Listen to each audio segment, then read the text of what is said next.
GTV for unity and development. Bismillahirrahmanirrahim. Alhamdulillahi Rabbil Alameen wa salatu wa salamu ala ashrafil mursaleen nabiyyina Muhammadin wa ala alihi wa sahbihi ajma'in. Assalamu alaikum wa rahmatullahi wa barakatuhu. Tutendereza Allah omulezi w'ebitonde byonna ne tumusaba emikisa gye n'ebyengera bye abizze ku nabbi waffe Muhammadin sallallahu alayhi wa sallam ne ku bantu be ne ku bagoberezi be bonna okutuusa ku lunaku olw'enkomerero. Tusaba Allah akkirize emirimu gyaffe emirungi atusasulemu empeera ku lunaku olw'enkomerero. Ab'ebitiibwa mwenna gye muli okuwuliriza puroguramu yaffe eno ku lutimbe luno gaggadde, puroguramu etunnyonnyola sharia kyeki, puroguramu etunnyonnyola sharia biki byerina, puroguramu etunnyonnyola sharia ebirungi byetwagaliza ne ebibi sharia byetwewaza. Puroguramu etunnyonnyola ebikwatagana ku sharia department esangibwa ku Uganda Muslim Supreme Council. Department number olw'obukulu bwa sharia era department number olw'ensonga eziwerera ddala nga zeetaaga okugonjoolebwa mu sharia mu mateeka g'obusiraamu, okugeza nga okufumbiriganwa n'okwawukana mu bufumbo n'okulaga asaanira okulabirira abaana nga bakyali bato, n'okugabanya ebyobugagga omuntu by'aba alese ng'afudde, ayinza okubeereka nga ye taata oba nga ye maama oba nga mwana azaalibwa ow'obuwala oba ow'obulenzi. Sharia n'etakomaawo n'egenda nga etaganjula amateeka agafuga emisango omuntu okukola ensobi, era ensobi zifaanana zitya, era omuntu bw'aba agudde mu nsobi ayambibwa atya, nadda engulu n'asangulwako ensobi n'atambula ne banne nga bwe kyali nga tannakola nsobi. Okunnyonnyola ensobi n'okunnyonnyola enkangavvula ey'abantu ababa bakoze ensobi, okuzza emisango. Era sharia erina egimu ku misango gye yatunogolera awamu n'okutunnyonnyola okukangavvula abo bonna abazza emisango egitali gimu, so nga ensobi endala n'emisango emirala sharia yagirekera ffe bantu tutuule nga tukubaganye ebirowoozo, okusunsula emisango n'okulonda ebibonerezo ebigisaanira kubanga omusango bwe guba nga gusunsuddwa guba gwetaaga okugusunsulirako ekibonerezo ekituukaana n'omusango ogwo. Waliyo emisango nga ffe abantu ffe tuvunaanyizibwa okugisunsula, era ffe abavunaanyizibwa okusunsula ebibonerezo, okugeza nga emisango egikwatagana n'envuga embi ey'ebidduka, ebidduka eby'okulukalu nga ze mmotoka, envuga embi. Era ffe tutuula ne tugisunsula ne tugirambika, okugeza nga mu kkoona omuntu n'ayisiza mu kkoona ng'ayisa munne, eyo envuga eba mbi. Endiima supiidi eyitiridde esukkiridde ku eyo eyatuteekerwawo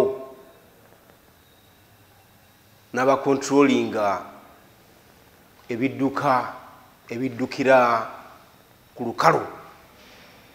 Ago amateeka ffe tugasunsula n'ebibonerezo, era ffe tubirambika. Ekyo shariya yekitulekera. Tulina ne bye twebagala nga bitambulira mu bbanga, era nabyo waliyo abavuga endiima, waliyo abasaabaza obubi abantu. N'oyita mu bwengula nga tokkiriziddwa, jjukira nti mu bbanga bubeera bwengula.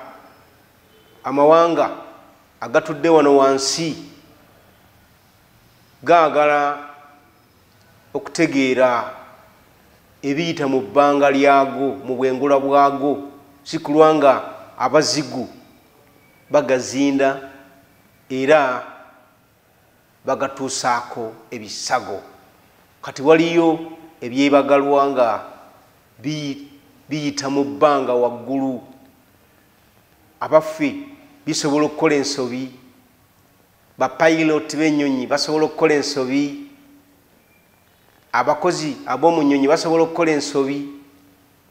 Omukozi mu nnyonyi bw'ayiwa ku musaabaze amazzi n'amuyiwako emmere n'ebirala, oba n'atamuwa saavisi nga bwe kyetaagisa, si musango ogwo? Era bwe gubeera musango kuliko ekibonerezo kifaana kitya? Ebyo byonna shariya yabitulekera, kubanga emisango buli lwe gibeera nga gyeyongedde olw'ebyo ebizze bibaawo nga tebyaliyo, shariya etuwa omukisa okubeera nga tutaganjula ensonga ezo tutuuke ku kinaatuyamba. Jjukira nti n'okutambulira mu bbanga kwatwala ekiseera nga kukubaganyizibwako ebirowoozo, kukkirizibwa tekukkirizibwa, ani afuga ebbanga, obwengula, naddala nga omuntu abuuse obwengula n'ebbanga omutambulira ebire bino ebivaamu enkuba, ani afugayo eyo? Era abaffe obwengula bulimu layers, nga bwolaba ettaka bwe lirina layers, kwegamba ebbanga lirina amagigi, lirina flowers, nga bwolaba amayumba getuzimba bwe gabeera ne flowers, nti eno yakubiri, eno yakusatu, yakuna, n'ebbanga bwe liri. Ebyo byonna byatuukibwako olw'ensonga nti shariya gye twogerako erina we yaweera omuntu okubeera nga naye akozesa amagezi ge n'obwongo bwe okutetenkanya okumanya ekinamugasa abeere nga akyekwatako n'ekitamugase nga kinamukosa abeere nga akyewala. Kati nno puroguramu yaffe eno eya shariya ey'olwaleero twagala kutunuulira enkolagana eri wakati wa shariya ne akida. Shariya kitegeeza mateeka gitukola nga tugassa mu nkola, ate akida nekitegeeza enzikiriza gye tukkiririzaamu.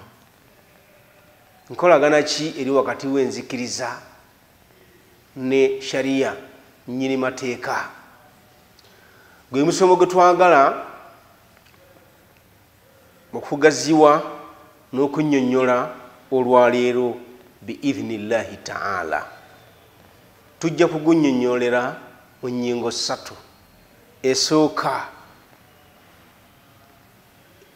kunnyonnyola makulu ga kigambo nzikiriza n'ekigambo shariya, kubanga ebigambo bino byombiriri ebimu tebiri mu lulimi lwaffe, biva mu lulimi Luwarabu. Kati bw'otategeera makulu ga kigambo ekiva mu lulimi olulala oyinza okubula, era oyinza obutawa bantu kutegeera nsonga ki gyoyogerako. Bwe tugamba akida yenzikiriza ne shariya ge mateeka getussa mu nkola,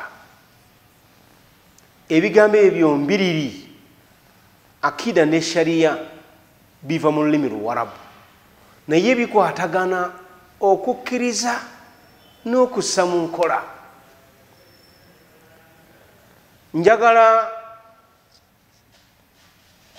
okubategeeza nga ngezaako okukuba ebifaananyi ebyokulabirako tutegere bulungi ennyingo eno ekwatagana ne akida ne shariya. Enzikiriza ekulembera ku kyogenda okussa mu nkola, osooka kukikkiririzaamu. Ekisookera ddala okkiriza ensibuko yakyo, wajja ekisibuka. Kati olaba shariya mateeka agasinga obungi Allah subhanahu wa ta'ala ye yagatusiza mu kitabu kye ekitukuvu Qur'ani.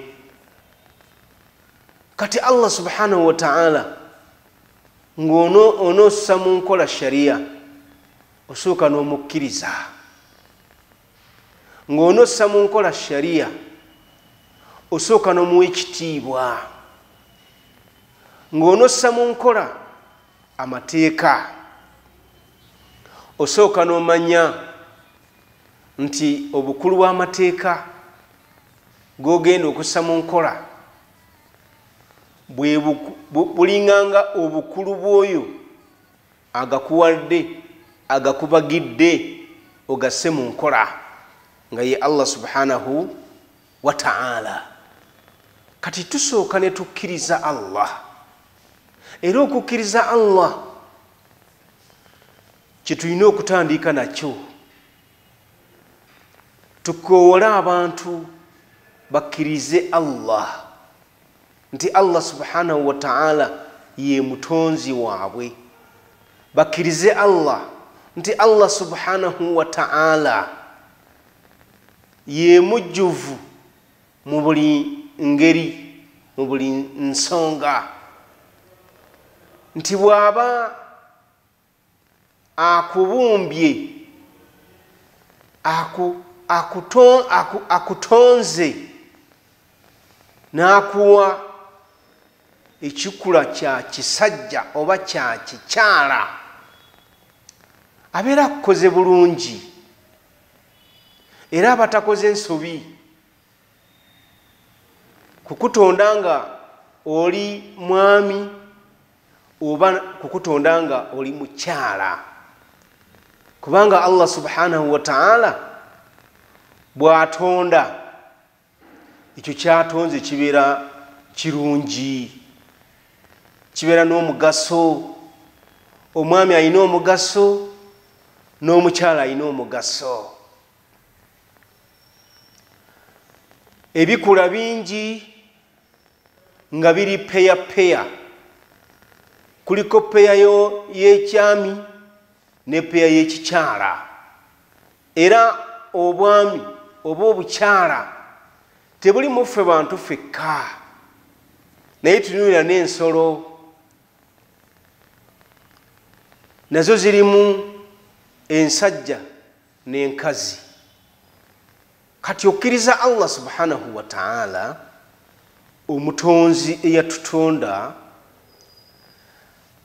n'atutonda nga abamu atusaliddewo tubeere baami, si lwakuba nti twakimusaba, n'abalala n'abatonda babeere bakyala, si lwakuba nti ate bo tebakimusaba. Nedda, Allah subhanahu wa ta'ala mugulumivu, Allah subhanahu wa ta'ala mumanyi, Allah subhanahu wa ta'ala mwenkanya. Ensi eno senga yagitonderako baami bokka nga tekuli bakyala, ensi yaliremye, obulamu bwalikomye mangu. Ate mu ngeri endala senga yagitonderako bakyala bokka nga tewali baami, era obulamu bwalizingamye, era tebalinyumiddwa bulamu bwa nsi eno. N'abantu okwala tuyinjiwale mu mawanga. Kati Uganda okubanga erina abatuuze abasoba mu miliyoni 40, ne Kenya nayo bwete erina abatuuze baayo buli lunaku beeyongera. Senga Allah subhanahu wa ta'ala teyatonda bantu nga bali peya, tetwalinjiwadde. Okusooka yatonda omuntu omu nga ye Adamu alayhi salam, bwe yamala n'amwongerako owokubiri nga ye Hawa alayhi salam.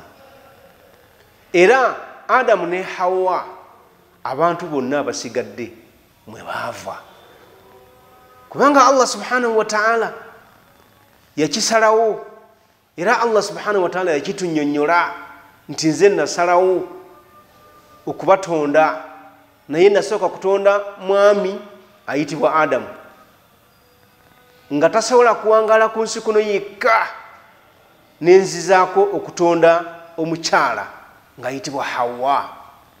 Kakati mwe abasigadde neŋŋenda nga mbatonda mbajjamu mwami n'omukyala. Ekyo Allah bwe yakisalawo yakitubuulira, bw'akitubuulira tukikkiriza, era bw'okiwakanya obeera owakanyiza Allah subhanahu wa ta'ala kye yakola, ate bwe yamala n'akitunnyonnyola n'akitubuulira. Wa idh qala rabbuka lilmalaikati inni ja'ilun fil ardi khalifa. Allah subhanahu wa ta'ala yatemyako bamalayika nga agenda okututonda ffe abantu.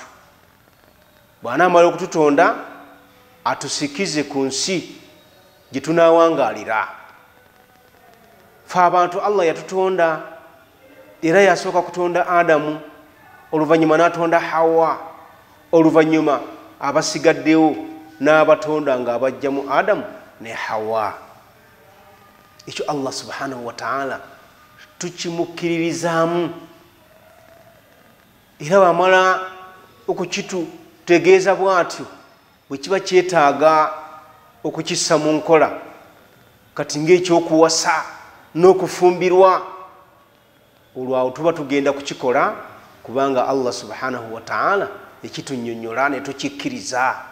Kati Allah yatukkiriza yatunyonnyola nti yatutonda abaami n'abakyala, atulagira abaami muwasa abakyala, abakyala mufumbirwe abaami. Kyovala tukissa mu nkola, abaami ne bawasa, abakyala ne bafumbirwa. Ekyo mbawadde kyakulabirako nti akida, enzikiriza ne sharia, amateeka bitambulira wamu. Ekimu kyekikulembera kinne waakyo. Osooka kukkiriza n'olyoka ogenda mu kussa mu nkola. Ekifaananyi ekyokubiri, tulina essola. Abasiraamu tusaala, abaami n'abakyala. Nga tonnaba kusaala osooka n'okkiriza ani gw'ogenda okusaalira, ani gw'ogenda okusinza, era ani yakulagira osinze. Kati osooka kukkiriza Allah, kubanga Allah subhanahu wa ta'ala gwe tusinza okuva edda n'edda n'okutuusa olwaleero. Era buli swala lwetuuka, ey'okumakya, ey'omutuntu, eya asiri ng'enjuba ekyuse, ezze ku ludda lwegwirako, eya magharibi mu kawungeezi, eya isha, ezo eswala etaano ze tusaala. Osooka kukkiriza Allah subhanahu wa ta'ala nti gwe tusinziriza muzo. Ekyokubiri, n'okkiriza nti ye yali zitulaalikako tuzisaale.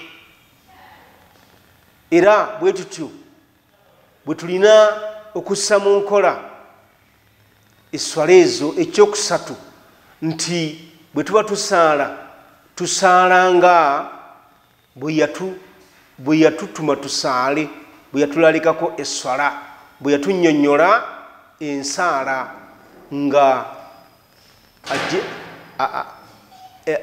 agiyisa ku mubaka we Nabbi Muhammadin sallallahu alayhi wasallam. Kyova olaba nti tulina okusaala nga Nabbi Muhammadin sallallahu alayhi wasallam bwe yasaala. Era tulina mukadde waffe omuyivu nakinku ayitibwa Muhammad bin Nasiruddin al-Albani rahimahullah.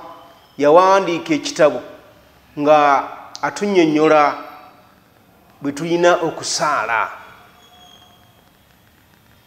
Engeri Nabbi sallallahu alayhi wasallam gyatugamba nti sallu kama raaitumuni usalli. Nga mumaze okukkiriza Allah eyalalika esswala, musaale esswala zonna nga we mwandaba nsaalamu abandabako. Ate ffe abatamulabako tusaale nga tugijja ku abo abamulabako bwe yasaalanga, bwe batunnyonnyola. Kati oyo Nasiruddin Albani yawandiika ekitabu Sifati salati nabiyyi sallallahu alayhi wasallama, ensaala ya nabbi waffe Muhammadin sallallahu alayhi wasallama gye yasaalangamu esswala. Ekituyigiriza naffe abataaliyo, kuba kati ffe ab'olwaleero tetwaliyo, tetwamulaba. Kati tusaala tutya nga tugoberera oyo gwe tutalabako? Alina bwe yatunnyonnyola esswala, alina bwe yatuyigiriza ensaala, bwe tuyimirira, bwe tusiba emikono, bwe tusoma nga tuli awo tuyimiridde, essula ze tusoma zonna zituyigiriza. Bwe tumala ne tugenda tukotama, bye twogera nga tukotamye yabituyigiriza. Bye tusoma eyo mu kukotama kwaffe yabituyigiriza. N'ebigambo ebitujjayo nga tukotamulukuka byonna yabituyigiriza okutuusiza ddala esswala lweggwayo. Kati ono nakinku Muhammad bin Nasiruddin al-Albani yawandiika ekitabo kirungi nnyo. Abasiraamu ffenna kye twetaaga okusoma tusobole okusaala esswala nga tugyefaananyiriza esswala ya Nabbi Muhammadin sallallahu alayhi wasallam.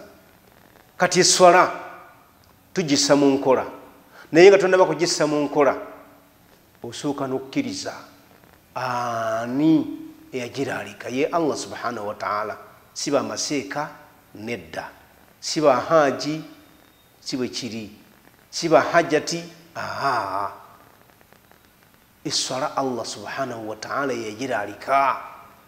Kati okkiriza nti Allah yalaalika esswala nti mukkiriza, okkiriza nti Allah bwe yalaalika esswala yatutumira nabbi mulamba agisse mu nkola, naffe tumulabireko nti nkikkiriza, era nabbi oyo ye nabbi Muhammadin sallallahu alaihi wasallama. Kakati nga bw'okikkiriza bw'otyo era n'abalala nga bwe bakikkiriza bwe batyo, kakati nno genda osaale, obudde bw'essala nga butuuse, naye osookeranga kukutawaaza ne weetukuza ne weeyonja, n'oyambala engoye zo nga nnyonjo zinekaaneka, n'onoonya awali omuzikiti gw'omwami naddala bwe munaasaalira esswala ez'abalaalikibwako. Bwe munaatuuka mu muzikiti si buli muntu nti asaala bibye, nedda mu muzikiti tubeera ne imaamu omukulembeze atukulembera mu swala, era byayogera naffe tumugoberera. Bw'agamba Allahu akbar ng'awanisa emikono, naffe tugamba nti Allahu akbar ne tuwanika emikono, era ne tugisiba nga tugisibira wano ku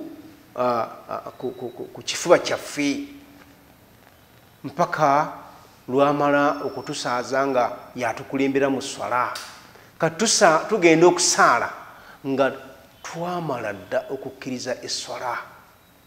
Kale kati enkolagana nnene wakati w'okukkiriza n'okussa mu nkola amateeka ga shariya. Ekyo kimu, era mbaleeteddeko byakulabirako naye nga byo bingi ddala.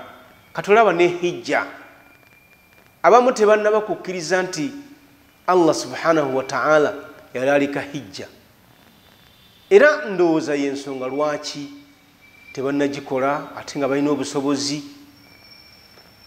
Kati osooka n'okkiriza nti Allah yalaalika hijja, bw'omala okukikkiriza ne weeyongerayo hijja gye yalaalika ekolebwa etya, n'ofuna abakulagirira. Omulagirizi omubereberye ye mubaka Muhammadin sallallahu alaihi wasallam, abamuddirira be basahaba be, kubanga be bamuggyako bwino ku bikwatagana n'esswala, ebikwatagana n'ezzaka, ebikwatagana ne hijja n'ebirala. Abo be bali abookubiri.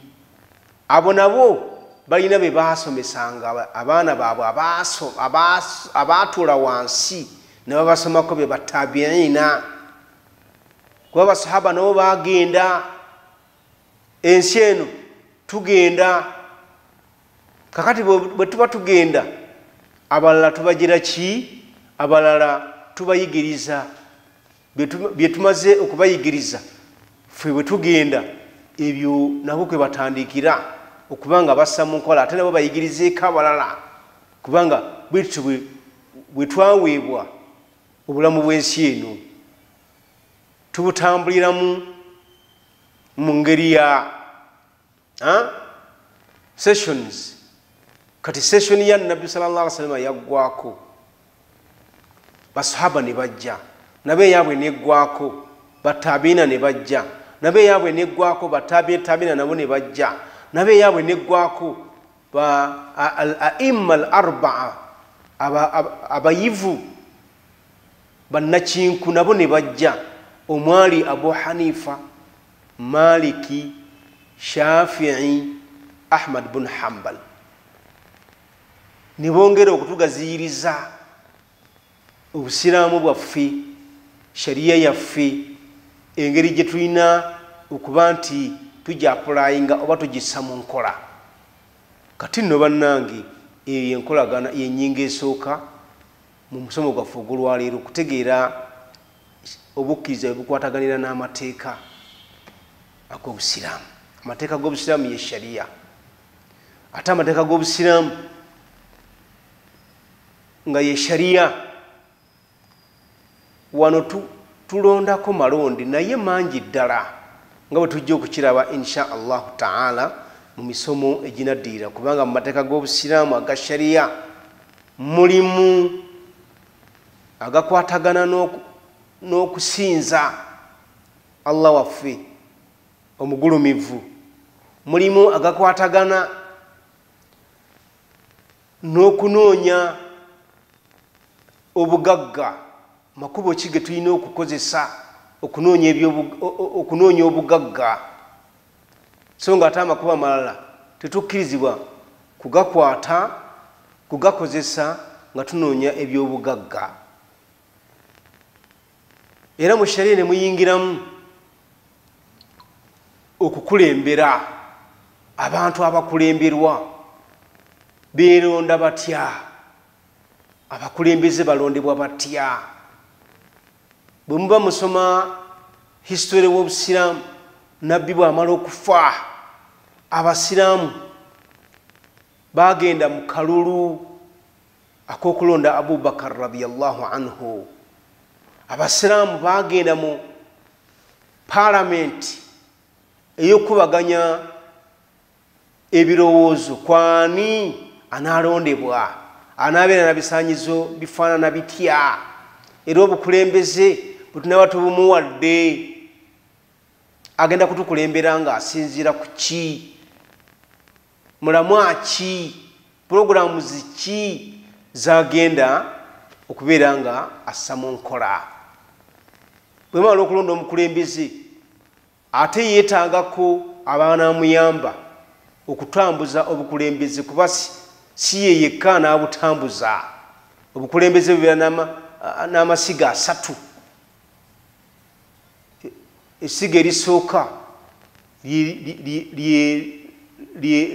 ly'eryabo abatubagira, abatusunsulira, abatusengejjera amateeka. Bo gwabwe gujja kubeera gwa kutaputa mateeka na kulonda programs, kusunsula programs zitwala ggwanga lyaffe mu maaso. Abo weebali ba legislatures nga kati bamemba ba parliament batusunsulira amateeka, batunuulira programs ezinatwala eggwanga lyaffe mu maaso. Nabo bakulembeze, banga obukulembeze si bwa muntu omu. Kati ne tubeera ne ba executive abanasanga mu nkola nga n'omukulembeze w'eggwanga yasookera ddala, kuba yalina okussa mu nkola buli teeka libeera limaze okubagibwa, okugassa mu nkola. Twagala ssente, yasooka okussa mu nkola amakubo agabeera galondeddwa nti ge ganaagira ki, ge ganaasololezebwamu ssente, emisolo n'ebifaanaganako bwe bityo. Twagala mmere tunagifuna tutya? Tulina okubeera nga tukkiriza abantu okulima era nga tubawa ne enjiri y'okulima. Mwabeeno mulime kasooli ebuvanjuba, mwabeeno mulime matooke ebugwanjuba, mwabeeno mulime muceere, abalala balime ebikajjo, abalala balime emiti, ebimuli n'ebirala. Bassa mu nkola, kubanga eggwanga lirina okubeera n'emmere era erisobozesa okuba nti abantu baalyo abatuuze bafuna ekyokulya nga terijja buzimmere wabweru, kireetera abatuuze obuzibu. Kati abassa mu nkola mukulembeze ne ba ministers be bassa mu nkola executive. Kati ne wabeerawo n'abalamula judiciary, obulamuzi nabo bukulembeze, ge masiga 3. Buli bukulembeze bw'oli busanga kwe bwesigamira. Kakati nabbi Muhammadin sallallahu alaihi wasallam bwe yafa, bw'obanga osoma ebyafaayo bulungi ng'obyetegereza, abasiraamu abaaliyo basahaba baali balina okulonda omukulembeze ow'oku ntikko executive ye mukulembeze w'oku ntikko ye khalifa ate khalifa wanaamala okukakasibwa ajja kulonda banaakola nabo ba ministers ono minisita wa nsonga za munda ono minisita wa nsonga za bweru ono minisita wa byakwerinda ono minisita wa byansimbi timulowooza nti ffe tubitandise bannaye byava dda era Abubakar radiyallahu anhu okumanya minisita w'ensimbi ku mulembe gwe yaliyo bwe kyatuuka ku musaala ogunaaweebwa omukulembeze baatuula ne bagukubirako ebirowoozo buli muntu n'ayita ekirowoozo tumuwe kyenkana bwekiti tumuwe kyenkana bwekiti okutuusa minisita w'ebyensimbi lwe yataganjula ensonga eyo n'abagamba nti okusinziira ku kiri mu ggwanika ono omukulembeze ajja kuweebwanga omusaala bwe guti era Abubakar radiyallahu anhu n'aweebwa omusaala kubajjukira nti yali musajja musuubuzi era yagenda okulondebwa ku bukulembeze ng'akyagenda mu katale asuubule ba ministers ne bamutuuza mu cabinet ne bagamba ssebo obuvunaanyizibwa obwakuweereddwa tetukyakukkiriza kugenda mu katale naawe osuubule nedda beera wano tujja kuwa omusaala era bw'oba owulira ekigambo omusaala tekitandise leero kyava dda ku mulembe gwa Abubakar radiyallahu anhu yaweebwanga omusaala n'abalala bamuddira mu bigende baweebwa omusaala kati n'abalamuzi baaliyo jjukira nti nabbi waffe Muhammadin sallallahu alaihi wasallam yali alonzeeko abamu ku basahaba nga balamuzi mu bitundu ebimwesudde kati waliyo Attab ibn Usaid yali mulamuzi nga nabbi yamukakasa oyo abeere Makka ne wabeerawo Muadh ibn Jabal yali mulamuzi nga oyo nabbi yamukakasa agende e Yemen ne wabeerawo Abu Musa al-Ashari naye nabbi yali amukakasizza naye yegatte ku Muadh ibn Jabal babeere balamuzi nga bali Yemen n'awalala kati mulowooza Abubakar bwe yajja mu buyinza abalamuzi abo yabawummuza oba yayongerako bwongezi balala teyabawummuza yabongerako bwongezi okusinziranga obwetaavu bwali bufaanana kati abalamuzi nabo balina okubeerayo era lyesiga eryokusatu mu buki mu bukulembeze kye njagadde okubannyonnyola nti shariya kigaziwa ne kizingiramu ensinza gye tusinzamu Allah waffe ebyenfuna engeri gye tubinoonyamu buli muntu abeere ng'afunako ku byo ebyokukulembera tulina kubitambuza tutya ate emisango tulina kugisunsula tutya ebibonerezo tulina kubisunsula tutya era be baani abakwatibwako ensonga ezo ebyo byonna byonna bannange wano ekigambo shariya kibizingiramu mwe muli n'ebya famire kati nga okuwasa okufumbirwa kati nga obuzadde omuntu wabanga afunye omukeza gw'okuzaala olwo aba afuuse muzadde taata oba maama ate bw'oba oli taata oba oli maama olina obuvunaanyizibwa ku zadde eryofunye ery'obulenzi n'ery'obuwala okulirabirira ezadde tulina okulirabirira fe abazadde maama ne taata tulina okulabirira abaana betugize ki betuzadde tuyinza okwawukana maama ne taata baawukanye naye balina abaana bakyali bato ani anaabalabirira katugeze omwana wa myaka 2 taata anaamusobola ayinza okuba nga yeetaaga okuyonka okumusangula okumubika okumuliisa ebimu nga taata tabisobola by nature kati nga maama yalina okugira ki yalina okusigala naye amulabirire mu nsonga eyo paka lwanaaweza emyaka ng'asobola okwerabirira asobola okweriisa asobola okwenaaza myaka eyo nga 10 olwo nno taata naye n'alyoka agira ki n'alyoka amutandikako kati yo shariya ekwatagana ne akida obukkiriza nti byonna byonna bye tukolera mu shariya tumala kubanga tubikkiriza tumala kubanga tubitegeera tumala kubanga tubikakasa nti ddala bwe bityo bwe byatulagirwa era yabitulagira tumumanyi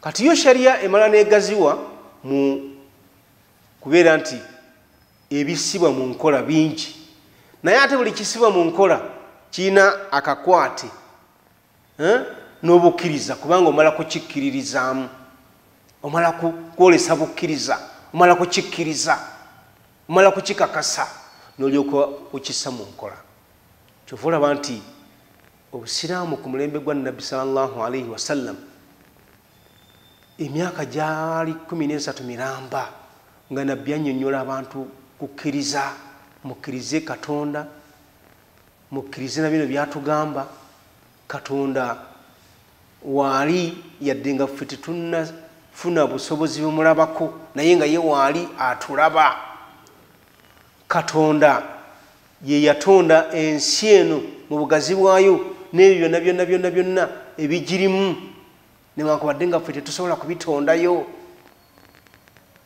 katonda ayina ebitonde ebirala nga oluusi tetusobola kubirabako kati ng'ekitonde kya malayika tetusobola kukiraba naye tulina okukkiriza kubanga Allah bwe yamala kukitonda yatubuulira nti mmwe natonda mmwe abantu nentonda ne zimalayika mmwe abantu mweraba buli omu alaba munne ne zimalayika zeraba ate zo zeeyongera okuba nti ziraba mmwe kyokka mmwe temusobola kuziraba ekyo Allah bw'atyo yakisalawo naye olw'okuba nti yakitunnyonnyola nti yazitonda tulina okukikkiririzaamu malayika gye ziri era bwe tumala okukkiriza nti malayika gye ziri waliyo ezimu ze yagenda nga atunogolera emirimu gyazo kati nga Gabudyeri Jibuliru omulimu gwe omunene kutuusa bubaka bwa Allah eri abo batumye mu bantu kati nga Mikail omulimu gwe omunene kutambuza programu ya nkuba wano Kampala etonye wali ejjinja etonye wali eganga etonye ab'embale bagira balinda ab'eseroti nabo balinde eggwanga eddala libeere nga nalyo lirindira ddala wali amawanga agamu nga galinda enkuba emyezi n'emyezi kyokka ffe wano Uganda nnaku mbale bwe bazinga enkuba etonye eyo enkuba eriko programu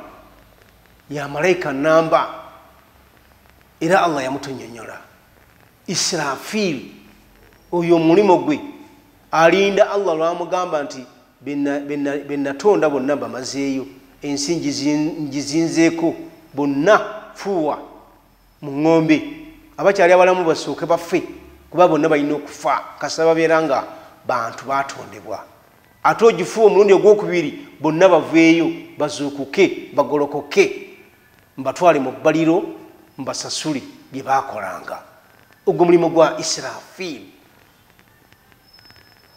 waliyo abamalayika balala nga omulimu gwabwe kuwandiika ffe bye tukola kiraman katibina ya'lamuna ma taf'alun ma yalfidhu min qawlin illa ladayhi raqibun atid tewali kyofulumya gwe binadamu oli mwami oli mukyala oli mukulu oli muto okujjako nga bamalayika abakwasibwa omulimu gw'okubiwandiika buli omu awandiika ekyamukwasibwa ebirungi binaffe gye biwandiikibwamu era biriko malayika abiwandiika, ebibi nabyo birina fayiro gye biwandiikibwamu era birina malayika abiwandiika.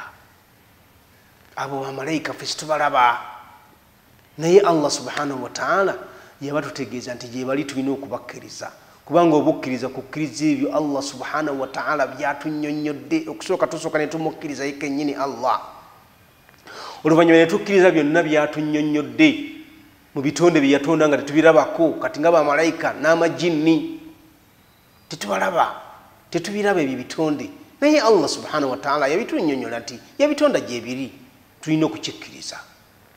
Allah n'atunnyonnyola nti eno ensi bwe yagitonda yagitondera ku mijiji 7, kwegamba ensi erina ensi zinewaayo endala 6, eno gye tuwangalirako ya 7. Si kyaffe ekyo, Allah subhanahu wa ta'ala yakitunnyonnyola, kale tulina kukikkiriza yadde situnaba kuzirabako ensi endala 6 ezisigadde, kuba ziri mu layers. Kati waliyo eziri eyo wansi zetutasobola kutuukako tuzirabe n'amaaso gaffe. Bingi nnyo bye tutasobola kulaba n'amaaso gaffe, ng'ate bannaye gyebiri. Olaba n'omwoyo oguli wakati wano mu kifuba kyaffe wano, wakati w'ebbeere lino na lino, omwoyo ogwo guli awo, naye omwoyo togulabangako. Awamu n'ekyo Allah yagututegeeza nti yagututeekamu, kati tulina okugukkiriza. Era omwoyo gutuyamba bannaye olw'okuba nti tuwangala nagwo buli Allah gyatutegeeza nga tekisoboka kukirabako, ne tukikkiriza kubanga tukkiriza omwoyo gwaffe ku bwaffe gwe tutalabangako. Kati lwaki bino Allah subhanahu wa ta'ala byatunnyonnyodde yadde tetunaba kubirabako tetubikkiriza? Kati obukkiriza bwe bukulembera ku kyetugenda okussa mu nkola, ku kyetugenda okukola. Kyetugenda okukola kyekiri mu shariya. Oba kusaala, eswala eri mu shariya. Oba kusiiba, okusiiba kuli mu shariya.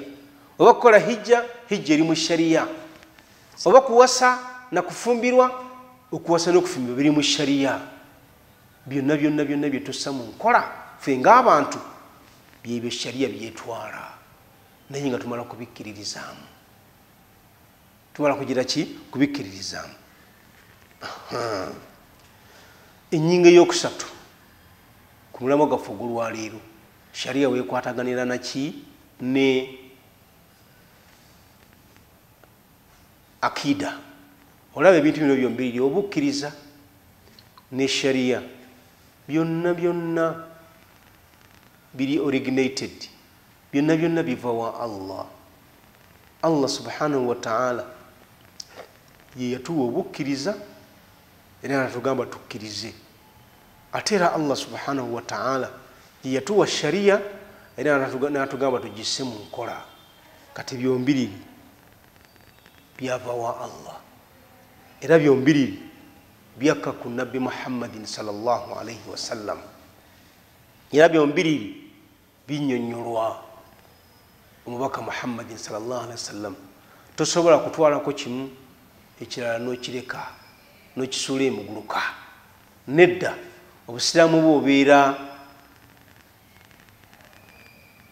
obuvodde, obeera obukubyemu ekituli. Byombiriri birina kutambulira wamu, kubanga byombiriri ekigendererwa kye kimu, nti byombi nga bibyava ewa Allah subhanahu wa ta'ala. Okufuna empeera mu bujjuvu era olina kubeera nga obitwala byombiriri. Totwalako kimu ekirala n'okireka. Togamba nti anze nzikiriza Allah subhanahu wa ta'ala era nze ndi musiraamu naye n'otasaala. Omanyi nze Abdu, nze Mustafa, nze Fatuma, ekyo kimala n'otasiiba. Nedda. Afatu'minuuna bi ba'd al-kitab wa takfuruna bi ba'd.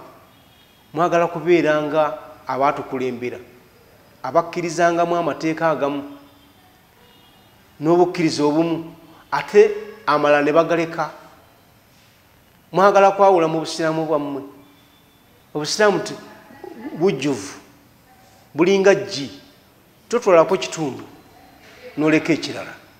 bonna butwale kati obusiraamu mulimu akida ate mu busiraamu mulimu sharia tubitwala byombiriri olwo obusiraamu ne bulyoka bugira ki ne bulyoka bujjula kati ebintu bino byombiriri byava wa Allah subhanahu wa ta'ala era Allah yatugamba nti munzikirize nze ndi omu nzekka nabatonda teriyo katonda mulala era Allah yatutumira nabbi Muhammad sallallahu alaihi wasallam ne bannabbi abalala bakulembera n'atugamba nti oyo byonna ebikwatagana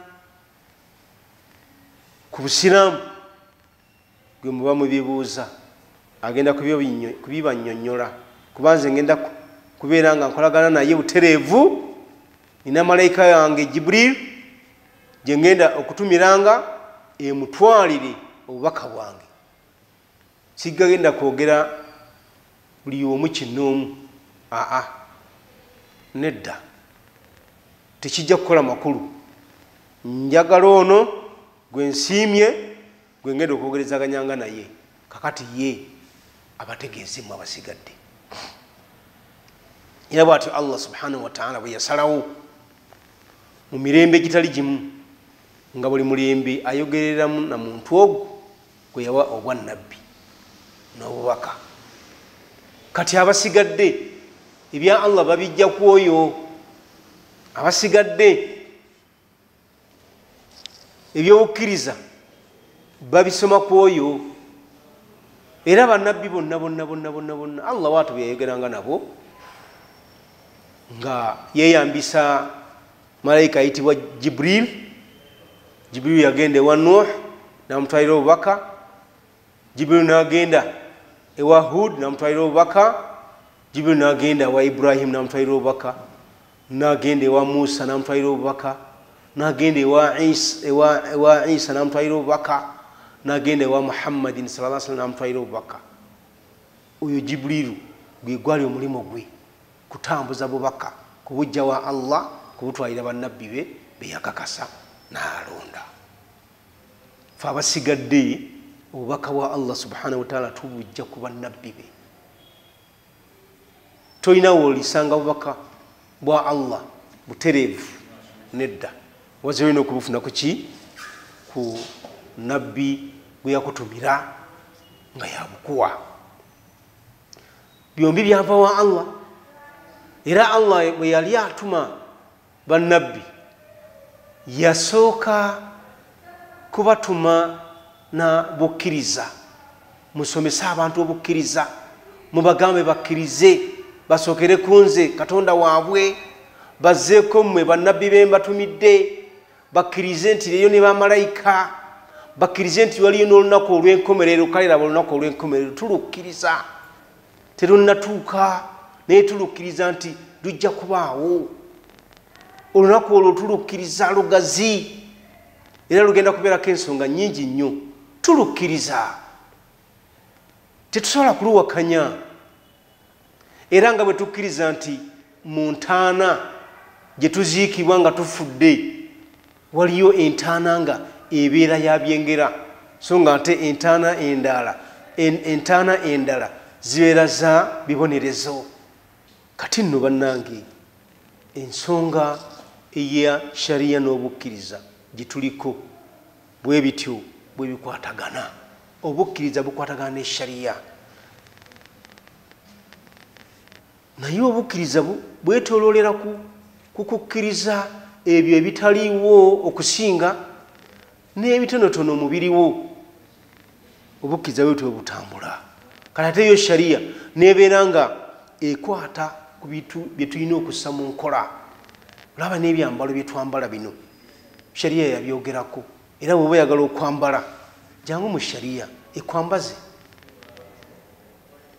kati sharia nebeera nga buli kiri practical part of Islam kwegamba buli kyonna ekisibwa mu nkola nga kya mu busiraamu awo sharia weetambulira mpozi n'okubeera nti sharia ne obukkiriza byonna soosi yemu byava wa Allah subhanahu wa ta'ala olw'obudde okuba nti bugenzi tujja kukomako awo tukomewo omulundi omulala twongere okunnyonnyola kigambo sharia ne ebyo ebikirimu. Kakati tulina ne sharia department oba directorate of sharia nga ya Uganda Muslim Council, era yeetaaga okubannyonnyola biki byekola, biki byeddukanya, era omuntu yalibadde ayambibwa atya okuva mu department oba mu directorate ya sharia. Ebyo byonna tujja kubeera nga tubyogerako, tubibasomesa, tubibajjukiza mu misomo gyaffe insha Allah taala eginaddirira. Mmaliriza omusomo gwaffe ogulwaliro nga neebaza mwenna ababadde naffe okuva we twaviiridde, we twatandikidde paka wano we tutuuse. Saba Allah subhanahu wa ta'ala abasasulemu empeera. Ne neebaza bakama baffe abali mu byuma bino ebyebbeeyi, abali mu lutimbe luno gaggadde, ebiseera bibawaddeyo. Saba Allah subhanahu wa ta'ala abasasule musera. Ne neebaza bakadde baffe ab'oku ntikko abaatuleetera olutimbe luno gaggadde, era bakyalafubana okutufunira ebyempuliziganya tusobole okuwuliziganya ffenna, buli muntu abeere nga ategeera obusiraamu bwe era ategeera ensonga enkulu ezimufaako. Saba Allah subhanahu wa ta'ala bonna abasasule musera. Saba Allah subhanahu wa ta'ala ffenna atusasulire wamu, ate era ayongere okutuyigiriza ebintu ebyomugaso ebinatugasa mu nsi nga tukyali balamu, ne bwe tuliba nga tuvudde mu nsi muno atusasulemu empeera. Nsaba Allah tuwangalize ku busiraamu, ne bwaliba nga atuwummuza atujja mu nsi muno atujjemu nga tuli bakkiriza. Subhanaka Allahumma bihamdika nashhadu an la ilaha illa ant nastaghfiruka wa natubu ilayka. Wassalamu alaykum wa rahmatullahi wa barakatuh. GTV for unity and development.